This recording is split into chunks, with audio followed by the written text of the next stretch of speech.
Greetings, warriors! I know we're doing a third one for today, but I wanted to do one since I'm sitting here for a few minutes, and I appreciate all your comments and all your feedback and subscriptions, donations. Please continue doing that. And I don't have any shout outs because we did the rest of them on the last video for at least this week.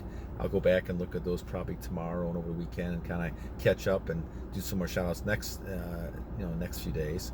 But let's do one real fast here. I want to kind of go back to the same old thing we're talking about here. And this one, I think it's Cassius 555. If I'm saying this wrong, please forgive me, but it's Cassius 555. And you're talking about being a leader with women under senior retention. I think it's a good one to talk about here. So we've talked over the last few videos, warriors, about the fact that you are a leader. You have to be a leader. There's no way about it. If you are practicing self-control, you are controlling yourself. And you're controlling yourself, you're able to control yourself with anger. For instance, I had this morning walk out of a situation where I could have had an argument with a female, and I didn't. I just remembered what I was saying the other day, actually, and I said, this is not important. I remember the line. I always keep track of the line here, and this is a motivating thing for me. We had that one. I would go back and view the one I just did yesterday. I think it was on the lion. The lion is not going to sit there and argue with the female lions. The lion's just going to keep doing what the lion has to do and move on. And so obviously the female lion wants to create drama, which a lot of females do because they get attention and they feed on that attention. But the thing is, what you have to do is realize that you need to be the leader. You need to move on. And we talked about this. Women need to be loved, respected. All that is wonderful. But you cannot give them that attention of the worship of them, because this is what they want: attention. They want the attention. And because of that, men who do this to overabundance are just losing their identity, their mind. They're losing their mind in this.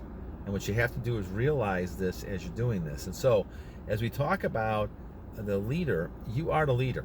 The Bible talks about that you're the head of the household. You are the head. You are the leader. And I can't tell you how many women I've talked to over the years that their biggest complaint, with young men especially, and there's lots of reasons for this we can kind of go into, but a lot of men don't have that leadership ability. They're not confident enough in themselves to step up and make demands and do things. Once they do that, then all of a sudden the female senses that. They sense this person's in control, they sense this person's a leader, and they sense this person is someone that they want to be with, and they want to be able to hang on to and feel protected by. This is an innate nature that women have, and there's no doubt about it in my mind. It never has been.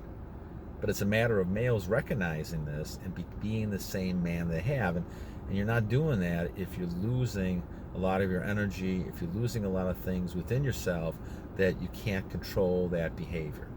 And so it's important to recognize that key type of thing, that you have to be the leader. You have to be the one who is being the leader in the situation. You have to be the one that's actually kind of knowing what you want. And once again, I think part of the problem we have with a lot of young males is the fact that a lot of young males don't have fathers who've been good role models. A lot of young males don't have those kind of role models, and a lot of those males basically are being brought up by women, and though women do a great job raising kids, they can't be the father. They're not going to be the father.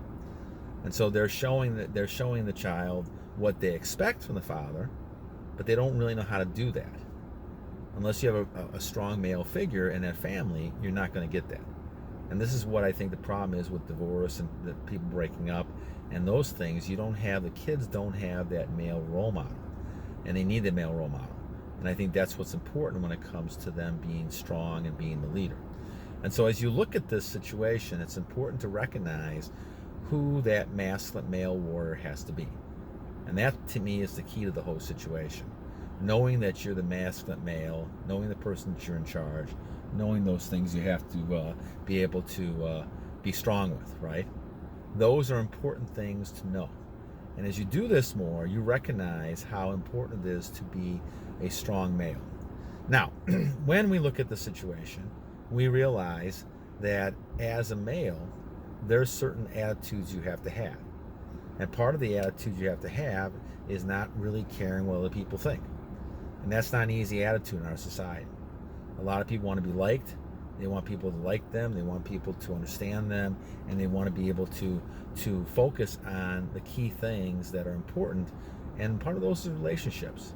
So as we focus on this thing, it's important to look at that and realize that women, women will want men who are going to be strong. They're going to want men who are going to be somebody that can be the provider and somebody that can go ahead and be that protector. And that to them is very, very important. So as we see this, the key thing is that you have to be a leader. Women expect you to be a leader under semen retention, and especially under semen retention. They expect you to be a leader regardless. Now, they may not know you're under semen retention. They may not know that you're basically someone who is self-controlled, but they can see a difference in you. And like I said, that energy level stands out like a sore thumb. That energy level is something they pick out right away. They recognize the energy level is something that is unique and rare. And because of that, they focus on wanting to be around that energy. At some point, they'll look at it and kind of be like a deer in headlights. They won't be able to understand what's happening. And I've seen this happen. I saw this happen today or yesterday. A woman staring at me even though I was with my wife and this person was with her husband. It was just staring. And you have to kind of sit there and look and realize that this person is staring at you. But you also have to realize that it's something you have to kind of deal with. And a lot of us are dealing with this kind of stuff all the time.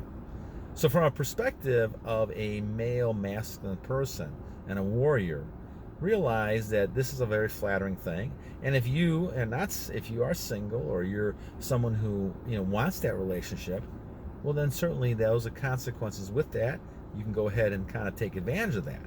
On the other hand, the idea is that if you're in a relationship or you're someone who doesn't want those type of situations, then you have to accept this flattery, in my opinion, and then move on. But the key is going to be stay within yourself. Stay within yourself.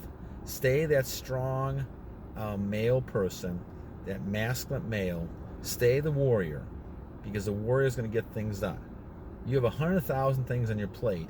You should have at least, of things to do day in, day out. You should not be focusing everything on that female, because that's going to end up driving you in the wrong direction. You're going to end up worshiping the female. You're going to try to do the things the female wants, and all of a sudden now you become a gopher. And you have to do the kind of things you need to do to be successful. And so this is an important type of one to kind of focus on, because leadership is something that does not come easy. Leadership is hard to do, but you have to recognize you have responsibility. Now, what is it, responsibility? Well, in a relationship, of course, you're responsible. You're responsible, and as far as the Lord's concerned, I believe you're responsible for that family. You're responsible for protecting the family, providing for the family, and making sure the family's okay. And so, over the last few years especially, that's been, in my situation, been tested a lot, because my viewpoints are a lot different than the common norm out there. And I've, made an effort to protect my family. And, my family sometimes has kind of pushed against it, because they're living in the normal world. And as I said before in the last video, we don't live in the normal world. We're not part of the normal world. And the normal world has to be different and change. And I think that's the key to it. The key to it, you have to recognize that you're not in this world. Now, other people are still living in the world. They don't see things the same way you do. God has not brought them to this point, and so they're not seeing things the way you see them. And so you have to be able to recognize that and say, okay, I'm still the leader here. And so you have to continue. You might have to push against your whole family sometimes, because everybody's listening to the media, they're listening to the world out there, not realizing that that's only one aspect of the world, of life. There's the whole spiritual aspect of life that they're not going to report on. They're not going to have any idea about it. And when you start doing retention, you see more of the spiritual side. You realize that these things don't make that much difference anymore. And this is how you end up getting away from focusing on women and greed and all these sins that the Lord has. You're focusing on things that are much more powerful and much more long-lasting than just basically money, sex, and those type of things. But this is something that sells. People love it. They fantasize about it, and they live in the physical world. And because they live in the physical world, they're not really concentrating on God and focusing on that. If you're concentrating on God, though you may have blips in the screen here, you may go back and relapse, but you're also still thinking about God. As long as you keep thinking about God, God will put you back on that right track. But the key, my friends, is to be that leader, and that's the important one. All right, my friends. Well, anyway, I wanted to go ahead and kind of do this one because I felt like this was something kind of to complete that whole cycle we talked about being a leader, and to kind of what women expect and those type of things, and what the world's seeing right now. And obviously, as a summary here, looking at this and focusing on what's important and what is something that is important when it comes to being a leader and being someone who is ahead of things and being in charge. And with this society we have, you have to be stern. You have to be strong on your convictions. You have to be strong that this is what you want in a woman. Do not take time with low quality women. This is, I guess, is one of the other things I want to mention. Do not spend time on low quality women. Make sure the woman realizes you're in charge. And if they don't want to do that, then they're free to go. There's always another person out there. And in fact, you want those high quality women, not just looks wise, but who are going to help you achieve your goals. And that's why I keep saying that you have to find the right kind of woman. The right kind of woman is a person that's going to be fitting your goals. May or may not be the most attractive girl there, but that is not the physical thing. The physical thing you have to get away from. This is what the problem is with a lot of men. They look at the physical thing and their mind is governed by that, than really thinking about in their brain what's really going on. And I think you have to kind of think about both of those type of things. But don't accept relationships with low quality women just because you need to have some relationship, or you like how the person looks or something like that. Always make sure you recognize that behind that pretty face is someone who has a lot of different traits, good or bad. And those you have to get to know and understand that before you kind of accept a relationship with that person. All right, friends, enough for today. You guys take care of yourselves. I hope you enjoy these videos. God bless you guys. And until tomorrow, battle on!